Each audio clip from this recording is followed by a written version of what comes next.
Nós estamos trabalhando a exposição de Abacuque, e eu peço que você abra então sua Bíblia comigo neste livro, Abacuque, capítulo 1, versos 5 a 11.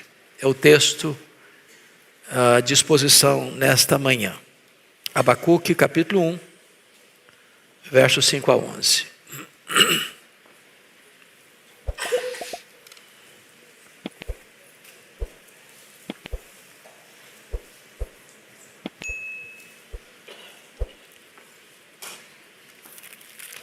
As referências não ajudam tanto a encontrar, porque está entre Naum e Sofonias, que são tão pequenos e desconhecidos quanto Abacuque. Vamos lá então, Abacuque capítulo 1, versos 5 a 11.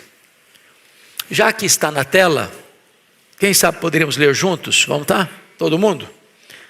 Vede entre as nações, olhai, maravilhai-vos e desvanecei. Porque realizo em vossos dias obra tal, que vós não crereis, quando vos for contada. Pois eis que suscito os caldeus, nação amarga e impetuosa, que marcham pela largura da terra, para apoderar-se de moradas que não são suas. Eles são pavorosos e terríveis, e criam eles mesmos o seu direito e a sua dignidade. Os seus cavalos são mais ligeiros do que os leopardos, mais ferozes do que os lobos. Ao anoitecer, são os seus cavaleiros, que se espalham por toda parte. Sim, os seus cavaleiros chegam de longe, voam como águia, que se precipita a devorar. Eles todos vêm para fazer violência. O seu rosto suspira por seguir avante. Eles reúnem os cativos como areia. Eles escarnecem dos reis. Os príncipes são objeto do seu riso. Riem-se de todas as fortalezas, porque amontoando terra, as tomam. Então passam como passa o vento, e seguem. Fazem-se culpados estes, cujo poder é o seu Deus. O tema que eu darei para a aula de hoje é: quando o céu deixa a terra alarmada. Quando o céu deixa a terra alarmada. Nós vimos na aula anterior que Abacuque estava numa grande crise com Deus e com os homens. Crise com Deus porque Deus estava em silêncio. Deus não respondia a sua oração. Enquanto ele, Abacuque, olhava para a sua própria nação, o reino de Judá, país mergulhado numa crise medonha, de violência, de iniquidade, de destruição, de contendas, de litígios, de idolatria. Agora a crise dele já tem outro aspecto, porque se ele estava perplexo com o que viu na terra, agora ele está mais perturbado ainda com o que ouve do céu.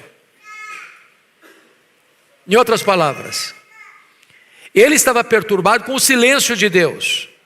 Agora ele está completamente perturbado com a palavra de Deus. Porque quando Deus responde à oração dele, Deus não dá uma explicação, Deus dá uma revelação. Quando Deus rompe o silêncio, está dizendo: olha, eu não estive inativo, nem longe, nem indiferente.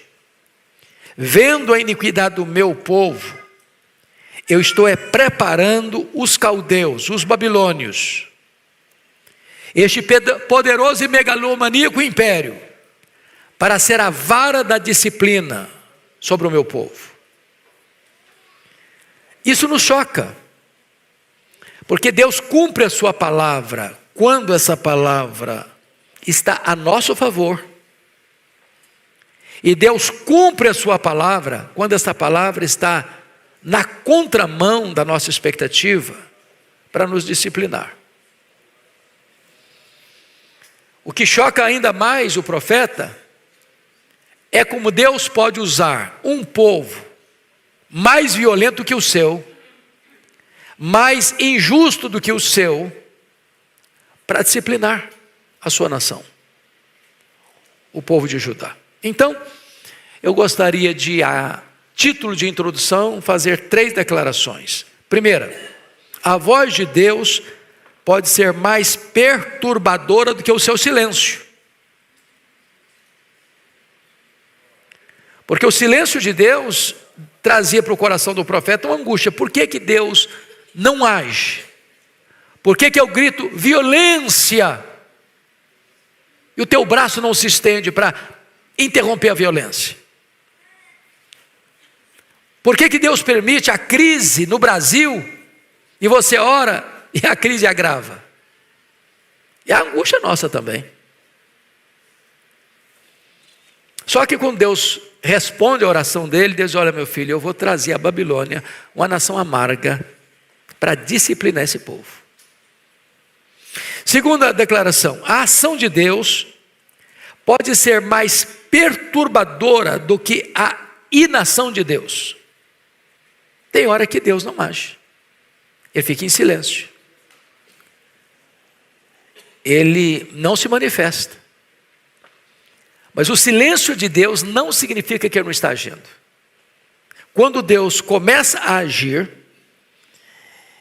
ele fica perturbado, porque ele percebe, conforme o versículo 6, eis que suscita os caldeus, nação amarga e impetuosa, que marcham pela largura da terra para apoderar-se de moradas que não são suas. Deus está trazendo a Babilônia. E a Babilônia vai fazer incursões em Jerusalém, vai saquear o templo de Jerusalém, vai levar os filhos de Jerusalém cativos, depois vai destruir Jerusalém, depois vai incendiar o magnânimo templo de Salomão e vai levar o povo para uma amarga escravidão de 70 anos. Terceira declaração, o pecado do povo de Deus é mais terrível do que o pecado dos ímpios. Porque o ímpio não conhece a Deus. O ímpio viola a lei natural da sua consciência, que é um tribunal instalado dentro de nós, com percepção do que é certo e do que é errado. Por mais rude que seja um povo, ele tem noção do que é certo e do que é errado. É a revelação natural.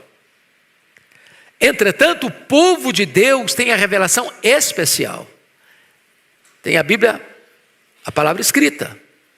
Quando o povo de Deus erra, o pecado dele é mais grave, é mais hipócrita, é mais danoso, porque o povo de Deus peca contra o maior conhecimento. O povo de Deus pressupõe que recomenda a vida de santidade e ele não a pratica. E quando o povo de Deus erra, as consequências são maiores. Então, dito isso, à guisa de introdução, vamos às lições do texto. Em primeiro lugar, vamos ver uma descrição das ações de Deus. Porque a queixa do profeta, no capítulo 1, verso 2, era essa: até quando, Senhor, clamarei eu e tu não me escutarás? Gritar-te-ei violência e não salvarás. Esse era o problema dele. Então vamos ver agora, quando Deus começa a agir, o que é que ele faz? Primeiro, Deus exerce um governo universal e não apenas doméstico. Leia de novo o verso 5, ponha na tela para todos nós, toda a igreja comigo. Vede entre as nações, olhai, maravilhai-vos e desvanecei, porque realizo em vossos dias obra tal que vós não crereis quando vos for contado. Primeira coisa que nós corremos o risco de pensar é que o nosso Deus é um Deus doméstico, é um Deus tribal, é um Deus eclesiástico, é o Deus que está limitado ao território da igreja, do templo, das coisas sagradas. E Deus não se conforma a isso, não se configura assim. Ele é Deus do universo, Ele é Deus das nações. Até aquelas nações que não o reconhecem, Ele é Deus. O controle dele não é apenas um controle para dentro dos muros eclesiásticos. Ele é o Deus que governa as nações, é o governo universal. Então, a primeira coisa que Abacuque é conclamado, vede entre as nações. Não é vede em Judá, vede entre as nações. Eu não me importo só com Judá. A minha ação não se restringe a Judá. A minha ação não se restringe à igreja. A minha ação é ampla, é global, é universal, entre todas as nações. Essa é a primeira coisa que precisamos entender, que a visão nossa, às vezes é geográfica, é paroquial e é restrita, e não uma visão do Deus que age em todas as nações. Segunda coisa, Deus não está inativo, mas trabalhando para julgar o pecado. O versículo 5, veja você, que quando Deus fica em silêncio, conforme o verso 2 estava entendendo o profeta, não significa que Deus está inativo. Porque o verso 6 diz assim: pois eis que suscito os caldeus. Então vamos entender o que significa isso. Vamos olhar a questão geopolítica, por favor. Pega comigo aqui, me acompanhe no raciocínio. Israel sai de 400 anos de escravidão no Egito. Israel investe 40 anos na jornada pelo deserto. Israel passa 7 anos na conquista da terra. Israel vive 330 anos numa gangorra espiritual de altos e baixos no período dos juízes. Israel, ao final do período dos juízes, que era o governo teocrático, requer um governo de rei. Eles querem um reinado. E então, 40 anos sobre Saul, 40 anos sobre Davi, 40 anos sobre Salomão. Agora, depois da morte de Salomão em 931, esse reino que era unido rasga. 10 tribos seguem Jeroboão I, formam o reino do norte, chamado Israel, capital Samaria. As 2 tribos fiéis à dinastia de Davi, Judá e Benjamim, formam o chamado reino Judá. As 10 tribos do norte, que começaram em 931, duraram 209 anos.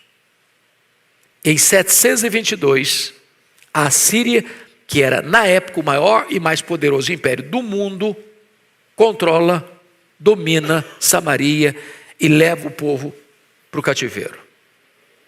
Então, a dona do mundo era a Síria. Mas a geopolítica começa a mudar. Porque haviam 3 potências mundiais: a Síria, Egito e Babilônia. O que acontece? No ano 612 a.C., a Babilônia conquista, derrota a Síria. Em 612. O Egito tenta reagir. O faraó Neco tenta entrar na peleja. E a Babilônia, em 605, domina o Egito. Então, nós estamos agora num período em que 2 potências mundiais, a Síria em 612, o Egito em 605, são dominados pela Babilônia. Então a Babilônia agora é a grande potência mundial. É a grande potência mundial. E o que acontece? Agora Judá não está mais sofrendo o risco da Síria, que foi dominada, não está mais sofrendo o risco do Egito, foi dominado, mas a Síria, Judá agora está debaixo de um poder político global, um império mundial que tem um papel de ser a vara da disciplina de Deus para disciplinar o povo de Judá. O que o profeta está entendendo? Qual a visão teológica do profeta? Qualquer analista político que olhasse vai dizer o seguinte: não, os caldeus invadiram Jerusalém porque eles são a potência mundial. Óbvio. Bom, Jerusalém caiu porque ninguém, humanamente falando, podia resistir ao poder conquistador da Babilônia. Isso é uma análise política. Mas como é que o profeta entende? Olha o versículo 6. Pois eis que suscito os caldeus. Quem suscita os caldeus? Deus. Quem está acima da geopolítica? Deus. Quem trabalha a dança das cadeiras? Deus. E isso não é entendido apenas pelo profeta Abacuque. Quando você vai lá para Daniel, só algumas folhas atrás aí, você já vai acessar Daniel, no capítulo 1, no versículo 1, 2, está claro, está escrito: no ano terceiro do reinado de Jeoaquim, rei de Judá, veio Nabucodonosor, rei da Babilônia, a Jerusalém e a sitiou. O Senhor lhe entregou nas mãos a Jeoaquim, rei de Judá, e alguns dos utensílios da casa de Deus. A estes levou-os para a terra de Sinear, para a casa do seu Deus, e os pôs na casa do tesouro do seu Deus. Disse o rei Aspenaz, chefe dos seus eunucos, que trouxesse alguns dos filhos de Israel, tanto da linhagem real como dos nobres. Em outras palavras, quem entregou os utensílios da casa de Deus? O próprio Deus. Então, a primeira coisa que eu preciso aqui que nós entendamos é que Judá não está caindo porque é fraco e a Babilônia é forte. Judá não está sendo disciplinada porque é um país ou é um reino muito vulnerável diante de uma grande hiperpotência mundial. Quem está mexendo os acontecimentos nos bastidores da história é Deus. É Deus. É nesse sentido, irmãos, que a Bíblia diz que o pecado é o opróbrio das nações. Porque nenhuma nação é forte quando ela se rende ao pecado. Os estudiosos mais tarde chegaram a afirmar que o Império Romano, grande Império Romano, poderoso Império Romano, ele caiu nas mãos dos bárbaros, porque estava podre por dentro. Podre por dentro. Então qualquer nação, seja Judá, seja a Babilônia, seja o Império Romano, seja o Brasil, não tem condições de ficar de pé, se as estruturas estão sendo minadas. Quando o pecado é aplaudido, quando há uma inversão de valores, quando a nação se capitula ao mal, é isso que está acontecendo aqui com Judá. É Deus quem está trazendo. E o profeta vai dizer que essa obra de Deus produziria dois efeitos. Primeiro, espanto. Segundo, incredulidade. Versículo 5. Vede entre as nações, maravilhai-vos e desvanecei, porque realiza em vossos dias obra tal, que vós não crereis quando for contado. Não é possível. Não, isso não pode acontecer. Pois acontece. Porque quem está controlando as rédeas é o próprio Deus. E contra Deus ninguém luta e triunfa. Agora, vamos ao segundo ponto. Uma descrição da disciplina de Deus. Versículos 5 e 6. O Deus que disciplina o seu povo é o soberano Senhor da história. Versículo 6. Pois eu suscito os caldeus. Se você olhar na história da humanidade, nos grandes impérios, cada império surge num período com um propósito divino. Deus levantou o Egito. E Deus já tinha dito a Abraão, 500 anos antes, que os descendentes dele iam para o Egito, iam ser escravos no Egito. Então aquilo não foi acaso, aquilo não foi coincidência, aquilo não foi um cochilo da história. Deus escreve a história antes dela acontecer. Quem levantou a Síria foi Deus. Está lá em Isaías 10:5. A Síria foi a vara da disciplina de Deus sobre as 10 tribos apóstatas do Reino do Norte. Quem está levantando a Babilônia para disciplinar Judá é Deus.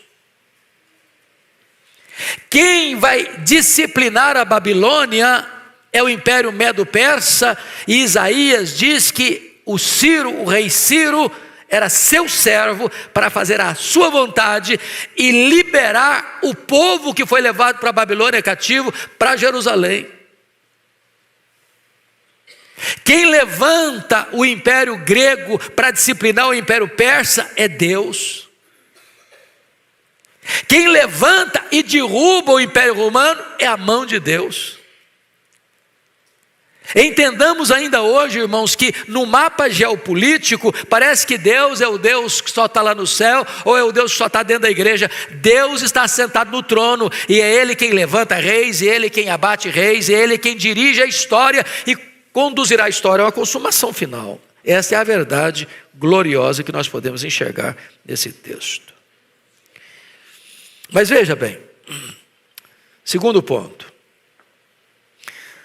Deus usa até o ímpio para imprimir seus soberanos propósitos. Versículo 6, pois eis que suscito os caldeus. Então vamos entender, na sua margem impetuosa, que marcha pela largura da terra para apoderar-te moradas não suas. Eu faço uma pergunta, vocês podem me responder. Quantas incursões em Jerusalém a Babilônia fez? 3 incursões. A primeira delas, no reinado de Jeoaquim, em 606. E o que ele fez? Levou os vasos do templo, os utensílios do templo, botou no templo pagão. O que ele fez mais? Levou alguns dos filhos dos reis e dos nobres. Para quê? Para servir no palácio. E o que o faraó mandou, o que o Napoleão mandou fazer? Torná-los eunucos, trocando em miúdos, castrá-los.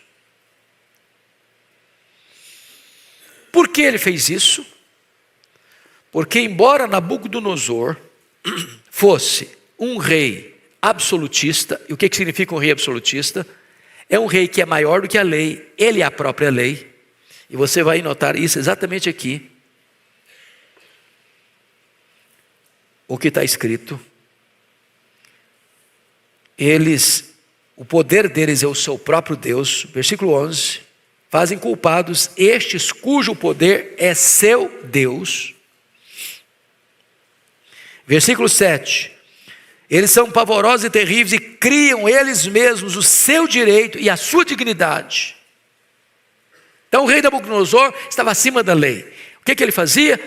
Trazia os nobres, os filhos dos reis, para dentro do seu palácio, dava um banho de cultura babilônica neles, mudava o nome deles, mudava a cultura deles, para que esses jovens, dos nobres e dos reis, pudessem ser agentes dele mesmo, Nabucodonosor, governar sobre o seu próprio povo. Então, quem ia governar, dominar judeu, era judeu. Aliás, essa estratégia já era usada lá no Egito. Lembra quando o faraó quis matar as crianças hebreias? A quem ele usou em primeiro lugar? Parteiras hebreias. Então, a primeira incursão é em 606, no reinado de Jeoaquim. A segunda incursão foi no ano 596, no governo de Joaquim. E ele leva uma grande quantidade de de judeus. Nessa leva vai Ezequiel, que era da família sacerdotal, e Deus o vai levantar lá na Babilônia como profeta. Então Ezequiel profetiza na Babilônia, não aqui em Israel, não aqui em Judá, não em Jerusalém. E a terceira leva é a definitiva, em 586, no último governo, o último rei de Judá, que é o rei Zedequias. E então cerca Jerusalém. O cerco é tão terrível que não entra alimento, não entra provisão. A comida acaba dentro dos muros. Há um exército do lado de fora. E esse povo então sofre essa invasão. 586, a cidade é destruída. O povo é levado cativo para a Babilônia. O que é que Deus está fazendo aqui? Deus está usando o ímpio para disciplinar o seu povo. Deus é livre, Deus é soberano para fazer isso. Isso choca a gente às vezes. Aliás, foi a grande angústia do profeta. Olha o versículo 13, como é que ele diz isso. Vamos ler 1:13, todos comigo. Tu és tão puro de olhos que não podes ver o mal, e a opressão não podes contemplar. Por que, pois, toleras os que procedem perfidamente e te calas quando o perverso devora aquele que é mais justo do que ele? É uma crise. Eu não estaria no lugar do profeta Abacuque, estaria em crise também. Mas Deus é soberano. Ele faz conforme o seu agrado. Terceiro ponto que eu quero destacar: o juízo que sobreveio ao rei de Judá não procedeu do diabo nem do mundo, mas de Deus. Por que eu estou querendo tratar disso aqui? Versículo 6 é claro, eu estou trazendo os caldeus. É que há hoje uma visão, irmãos, de que tudo é colocado nas costas do diabo. Qualquer problema é o diabo. E nós não estamos negando a existência do diabo. Nós não estamos negando as artimanhas do diabo. Nós não estamos negando que o diabo se aproveita dessas circunstâncias. Porém, atribuir tudo ao diabo é despir Deus da sua majestade maior, que é livre e soberano para usar os seus instrumentos, mesmo aqueles instrumentos que nós não concordamos. Nós temos a mania de pensar que Deus gosta de quem nós gostamos e Deus odeia quem nós não gostamos. E Deus se recusa a entrar nesse jogo. Ele é soberano. E mais, que Deus possa usar o ímpio para os seus propósitos. E não é que Deus está abonando tudo que esse ímpio faz. Porque um dos problemas que acontece é o seguinte: Deus pega a Babilônia, os caldeus falam: vocês vão ser a vara da minha disciplina para disciplinar o povo de Judá. Só que os caldeus não entenderam isso. Eles foram além da medida, eles oprimiram, eles mataram, eles massacraram. E eles fizeram isso como se o poder deles fosse o seu Deus. Está aí no versículo 11. Aí o que Deus faz? Deus pune a Babilônia. Deus usa, o cara não entendeu, Deus julga aquele que foi a vara da sua disciplina. Pois bem, quarto lugar, a intervenção de Deus na disciplina do seu povo produz espanto até nas pessoas mais piedosas. É a angústia dele, do verso 5: vede entre as nações, olhai, maravilhai-vos e desvanecei, porque eu realizo em vossos dias obra tal, que vós não crereis quando vos for contado. O problema de Abacuque é teológico. É teológico. Em outras palavras, eu não estou entendendo Deus. O meu povo estava chafurdado na violência, litígios, contendas, iniquidade. E eu orei, e eu clamei: até quando, Senhor? O Senhor não vai responder, o Senhor não vai salvar? O que ele esperava? Que Deus viesse, quebrantasse o povo, falasse com o povo. Só que Deus já estava falando isso, ó. Se você perceber, esse rei Jeoaquim, que foi o rei que enfrentou a primeira invasão ou intervenção da Babilônia, o profeta Jeremias foi falar com ele, foi exortá-lo. O que ele fez? Ele pegou o rolo do livro de Isaías e cortou com canivete, jogou no fogo. Pegou o profeta que estava falando com ele e jogou num poço, numa prisão. Deus falou, Deus falou, Deus falou, Deus falou. Deus levantava profetas, Deus trazia exortação. E o povo não escuta, e o povo não escuta, e o povo não escuta. E o povo está com o ouvido, o povo endurece o coração, o povo endurece a cerviz, e Deus fala, e Deus fala, e Deus fala. E o povo não quer ouvir, não quer ouvir, não quer ouvir. Chega a hora que Deus diz, basta. Agora não falo, agora eu vou agir. Agora é a disciplina. Tem hora que a única voz que as pessoas escutam é a voz da disciplina. Isso se aplica também até na criação de filhos, sabia?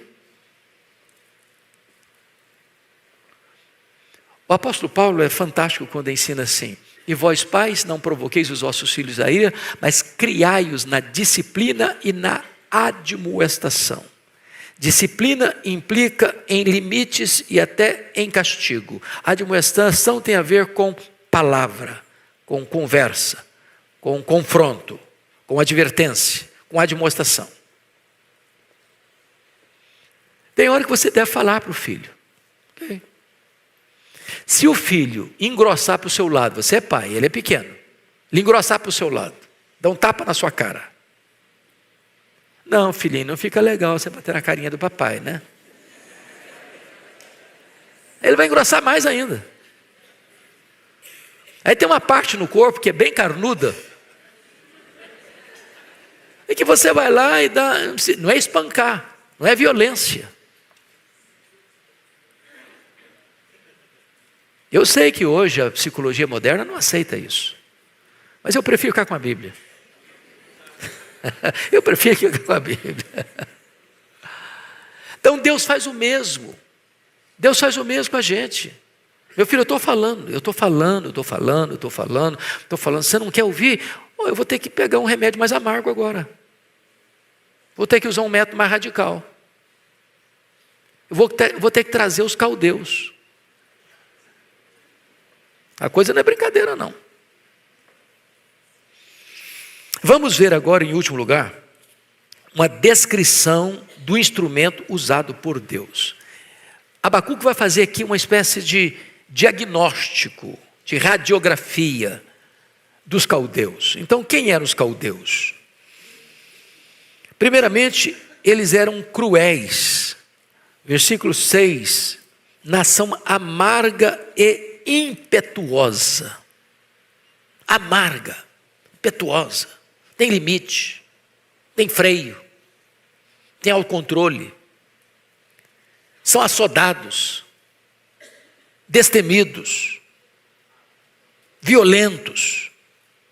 É terrível isso. Nação amarga e impetuosa. Segundo, eles eram expansionistas, versículo 6b. Marcham pela largura da terra para apoderar-se de moradas que não são suas.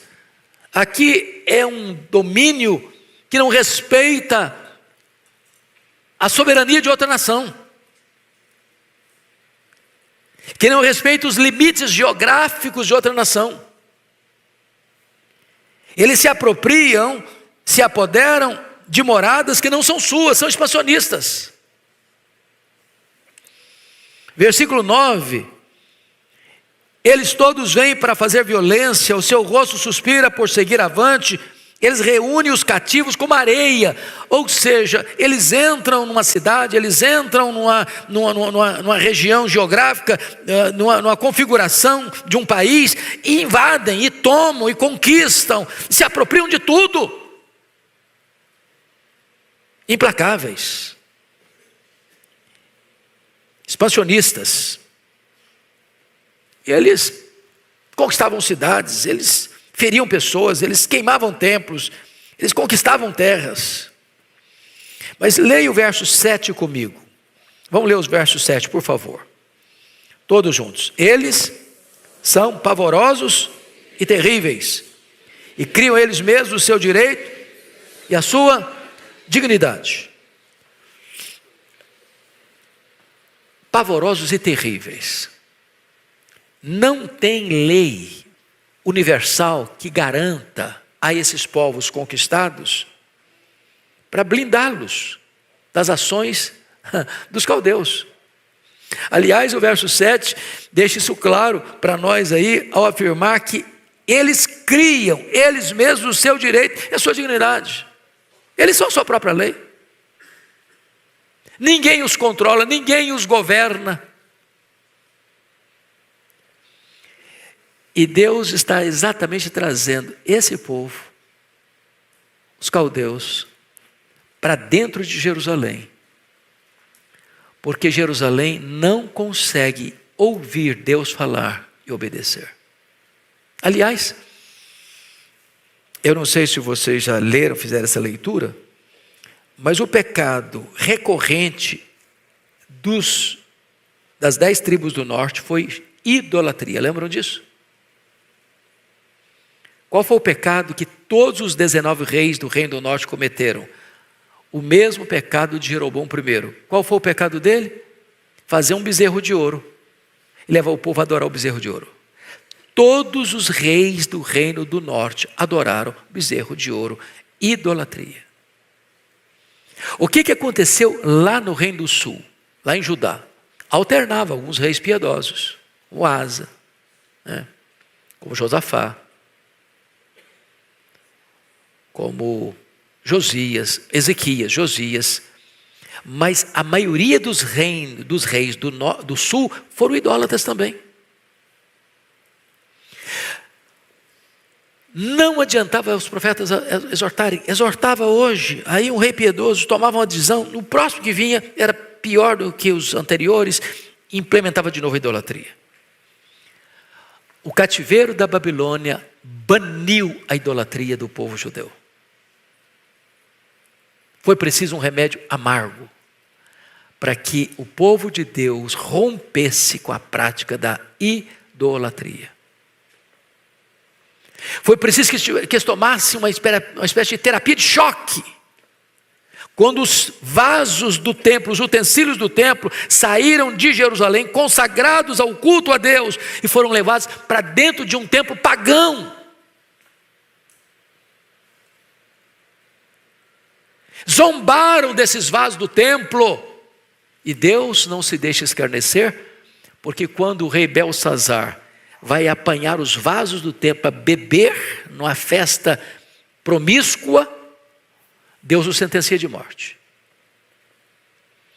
Então, eles eram cruéis, eles eram implacáveis, eles passavam ao fio da espada, homens e mulheres. Eu vou levar vocês, por gentileza, para Lamentações de Jeremias, porque há aí, irmãos, uma descrição difícil até de ler, dolorosa demais, mas está escrito. E eu quero que você abrisse lá comigo em Lamentações de Jeremias. Vamos ler 3 textos aí, rapidinho.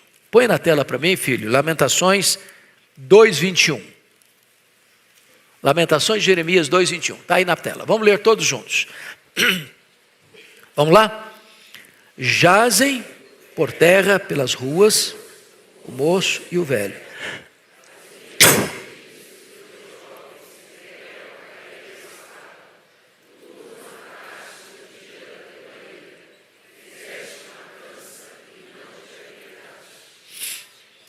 Preste atenção no que está escrito aí.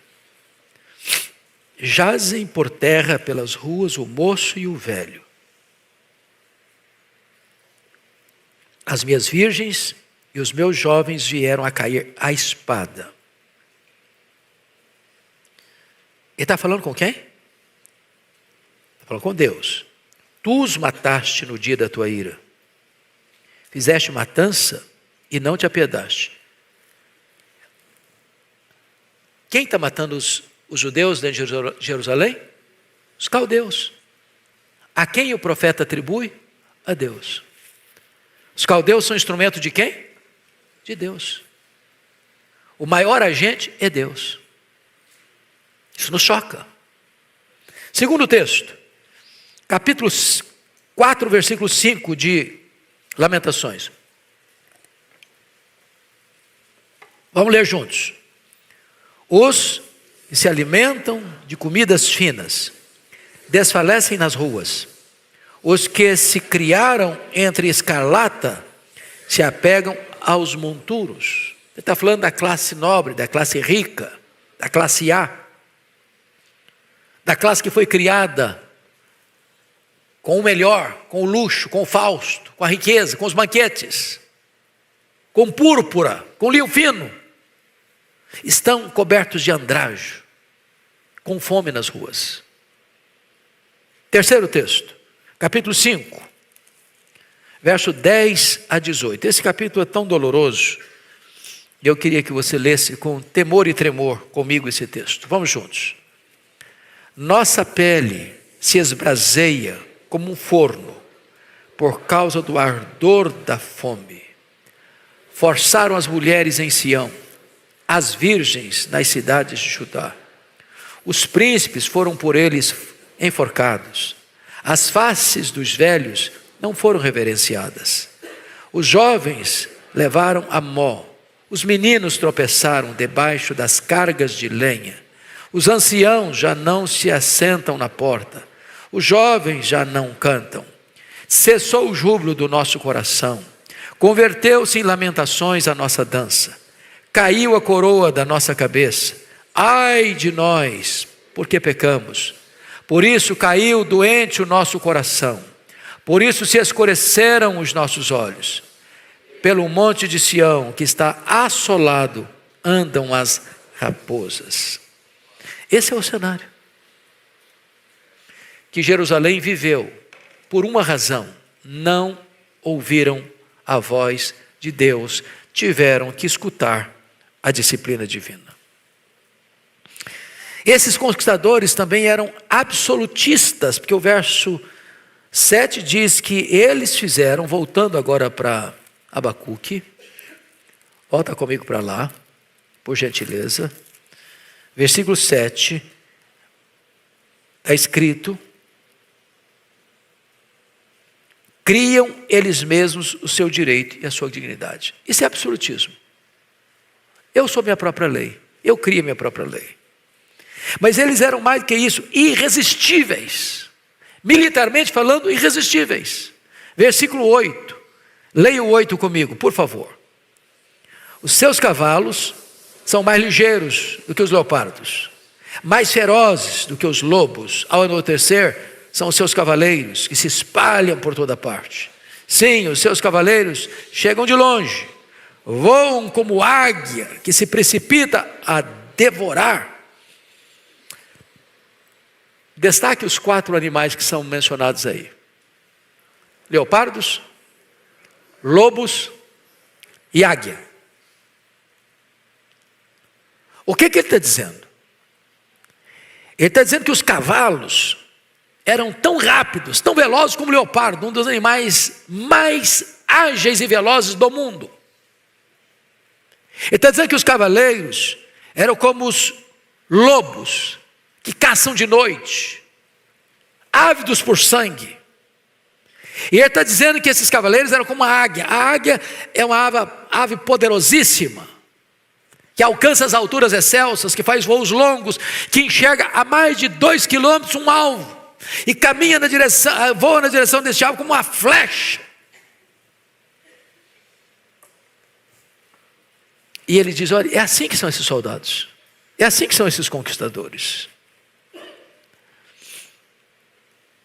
E eles eram tão insolentes que o versículo 9 a 11 diz assim: eles todos vêm para fazer violência. O seu rosto suspira por seguir avante. Reúnem cativos como areia, aqui, ali, acolá.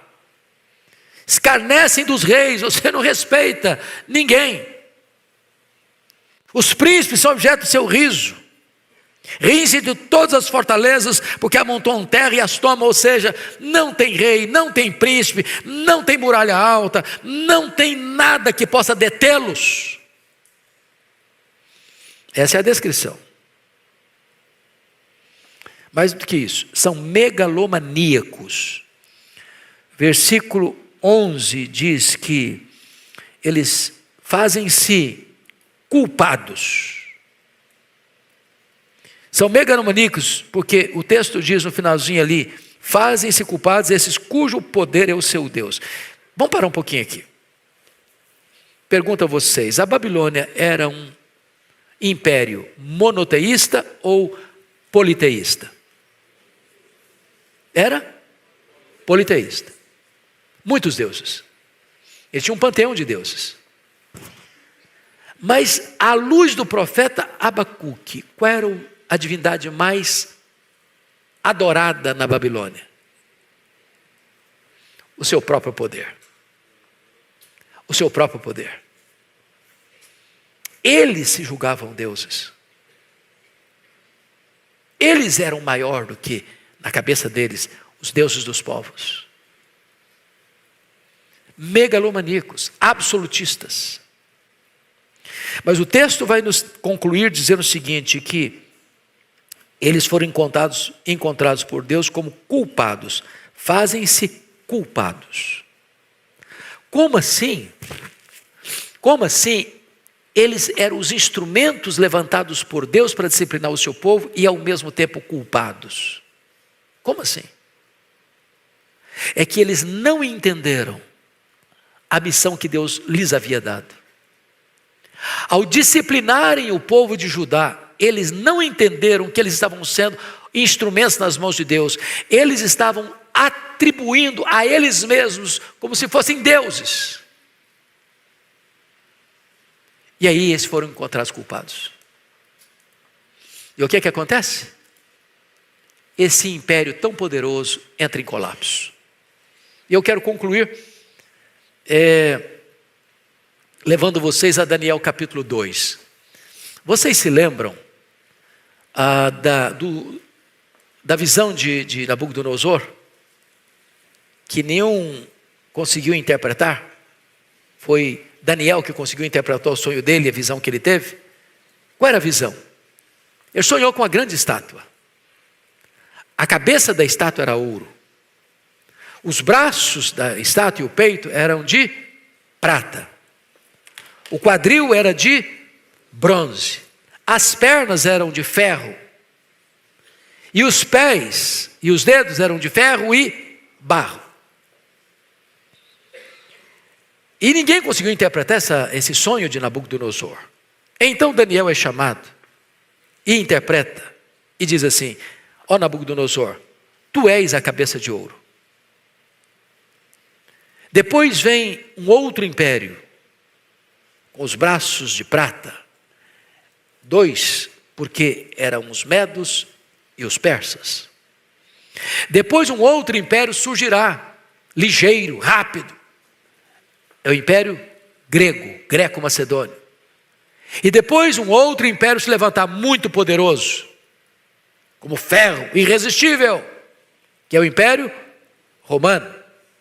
Mas esse império romano tem muita fortaleza e ao mesmo tempo é frágil, porque os dedos são de ferro e barro. Apodreceu por dentro. Aí vem uma pedra não lavrada por mãos e bate nos pés dessa estátua e toda ela vira pó. E essa pedra cresce, cresce, cresce e alcança o mundo inteiro. Do que ele está falando? Ele está falando que os reinos deste mundo serão do Senhor e do seu Cristo. Porque esta pedra é um símbolo do reino de Deus, que vem exatamente se estabelecendo com Cristo Jesus no Império Romano. E todos esses megalomaníacos impérios, desde a Síria, desde a Babilônia, desde o Império Medo-Persa, desde o Império Grego, desde o Império Romano, todos eles vão colapsar. E o único reino que vai perdurar e prevalecer, sendo jamais desbancado, é o reino de Deus. É o reino de Deus. O único rei que não será apiado do poder é Jesus, o Rei dos Reis e o Senhor dos Senhores. Então, vamos concluir com breves aplicações. Primeiro, se o povo de Deus pecar e não se arrepender, deve esperar o quê? Disciplina. Segundo, se o povo de Deus é disciplinado por seus pecados, os inimigos de Deus não podem ter esperança de escapar das mãos de Deus por causa dos seus pecados. Porque o juízo começa na casa de Deus, mas não para na casa de Deus. Vai chegar aos ímpios também. Terceiro, Deus pode lançar mão de instrumentos estranhos para disciplinar o seu próprio povo, como usou os caldeus. Quarto, os homens ímpios e as nações que Deus emprega na execução de seu julgamento não escaparão da responsabilidade de suas próprias ações. Eles foram encontrados culpados.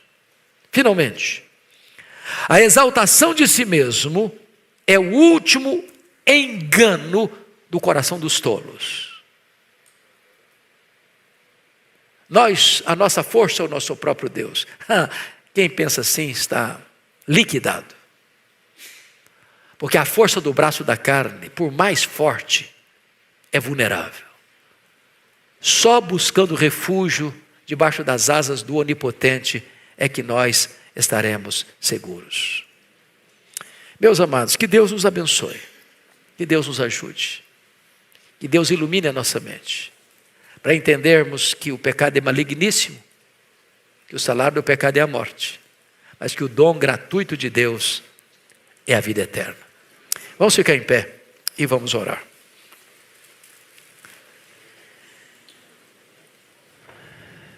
Ó Deus, nós te agradecemos o privilégio de nesta manhã abrirmos a Tua Palavra, de estudarmos a Tua Palavra. Ela é viva, ela é eficaz, ela é poderosa, ela é atual, ela é inspirada, ela é inerrante, ela é infalível, ela é suficiente, ela nos basta. Meu Deus, abra os ouvidos da nossa alma para ouvirmos a Tua voz. Que não sejamos um povo de dura cerviz, como foi o povo de Judá. Que não tapemos os ouvidos do nosso coração à voz do Teu Espírito. Que todos nós aqui nesta manhã nos humilhemos debaixo da Tua poderosa mão, para vivermos de modo justo, piedoso e sensato nesta geração. Receba o nosso tributo de louvor, porque Tu nos dás a Tua palavra, que vale mais do que ouro e é mais preciosa e doce do que o mel. Louvado seja o Teu nome. Em nome de Jesus. Amém.